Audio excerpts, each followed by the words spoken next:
Bueno, nuestro grupo de investigación desde hace más de 30 años estamos focalizados a estudiar las células de glía. Las células gliales son esas células que, aparte de las neuronas, pueblan el cerebro y el sistema nervioso en general, y no son células inertes, sino que tienen una amplia gama de funciones. La investigación en este ámbito es muy importante, puesto que ello implica conocer los mecanismos moleculares por los cuales las células gliales se comunican con otras células en el cerebro, y no solamente las otras células del cerebro, sino también con células infiltradas de origen sanguíneo del sistema inmunitario. Bueno, nuestras investigaciones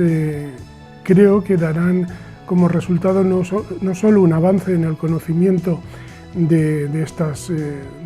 células gliales, sino que además los resultados podrán aplicarse para desarrollar nuevas terapias